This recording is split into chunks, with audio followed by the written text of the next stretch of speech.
రైతుల ఆందోళన తీవ్ర ఉద్రిక్తత జరిగింది. కనూరు నుంచి ఢిల్లీలోకి చొచ్చుకెళ్లేందుకు రైతులు యత్నం చేసినట్టుగా కూడా ప్రచురించారు. దీనిలో ఖచ్చితంగా నిన్న కొంత ఢిల్లీ సరిహద్దుల్లో కొంత ఇబ్బందికరంగా పరిస్థితి ఉన్నటువంటి ఉంది. కొన్ని వీడియోలు అంటే వాటిని కొంత నిషేధించి అక్కడ ఇంటర్నెట్ సౌకర్యాన్ని ప్రభుత్వం 21 ఏళ్ల యువ రైతు కూడా మరణించాడు సార్ నిన్న కాల్పులు. భద్రతా బందోబస్తు సిబ్బందికి ఆందోళనకారులకు మధ్య కొంత యుద్ధ వాతావరణం లేకుండా అంటే ఇప్పటికే హైకోర్టు చెప్పింది జాతీయ రహదారులు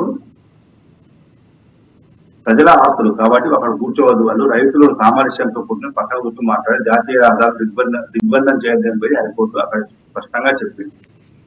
సుప్రీంకోర్టు కూడా విధించింది రైతులతో ప్రభుత్వం చర్చించండి, రైతుల సమస్యను పరిష్కరించండి, రైతులు కూడా ఆందోళన హింసాత్మకంగా మార్చొద్దు అని. అయినప్పటికీ చేస్తా ఉన్నారు. నిన్న మనం బయటకు వచ్చిన వీడియో గమనిస్తే దాంట్లో ఖలిస్తానీ జెండాలు కనిపించినాయి. రైతు ఉద్యమం పేరుతోటి ఖలిస్తాన్ ఉగ్రముఖలు చొరబడ్డాయనేది కేంద్రం అనుమానం, ఇంటెలిజెన్స్ అనుమానం. కనబడ్డా కూడా ఖలిస్తాన్ జెండా ఈ దేశానికి ప్రమాదకరం.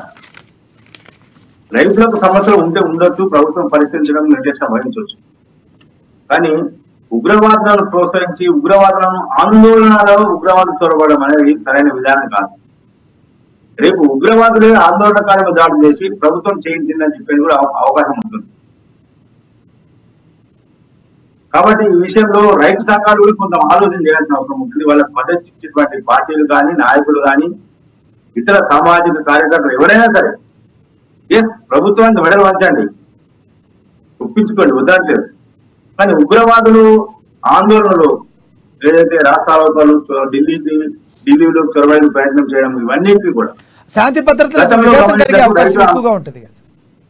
ఖచ్చితంగా గతంలో మనం గమనించవచ్చు. ఎర్రకోట మీద ఖలిస్తాన్ జెండా ఎగరేసి ఉగ్రవాదులు ఇదే రైతుల ఆందోళన సందర్భంగా.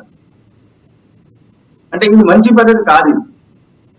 దేశ హితం కోసం ప్రయత్నించేవారు కానీ కోరేవారు కానీ ఇట్లాంటి ఆందోళన ఏమాత్రం సమర్థించొద్దు. ఇప్పటికైనా ఆందోళనకారులు ఎవరైనా సరే ప్రశాంతంగా పరిమిత స్థలంలో మిగతా వాళ్ళకి ఇబ్బందులు కలగకుండా ఆందోళన చేయండి. అంటే సార్ రైతుల ముసుగులో ఎవరన్నా అసాంఘిక కార్యకలాపాలు చేశారని కూడా అనుకోవచ్చా సార్? రైతులు అలా చేయకుండా అంటే ఖలిస్తాన్ అనేది మీకు తెలుసు ఉగ్రవాద సంస్థ. అవును. నిన్న జరిగినటువంటి ఆందోళన ఖలిస్తాన్ జెండాలు కనిపించాయి. ఖలిస్తాన్ ఉగ్రవాదులు ఫిరంగి గుళ్ళు పేలుస్తున్నటువంటి ఆ దృశ్యాలు కనిపించాయి టీవీ మన సోషల్ మీడియాలో మీరు గమనించండి. అంటే వాళ్ళకు వస్తే అంటే ఫార్మర్స్ ఎరువైపు వెళ్ళినప్పుడు వెనక నుంచి కాలిస్తే ముందు నుంచి వచ్చే బుల్లెట్ కాలిస్తే ఓకే, అది భద్రతా బలగాలు అడ్డుకునే కాల్చినాయండి. వెనక నుంచి కాల్చినప్పుడు ఎవరు తెలిసినట్టు ఎవరే చనిపోయారు. మనము చేయాల్సిన అవసరం లేదు. ఆ రైతు కుటుంబానికి రేపు ఎవరు బాధ్యత? యువరైతు మీరేనా 23 అంటున్నారు. 21 ఏళ్ళు సార్. అంటే ఇప్పుడు ఆ కుటుంబానికి ఎవరు బాధ్యత? పెళ్లి చేసుకునే భార్య తల్లిదండ్రులకు ఎవరు రక్షణ?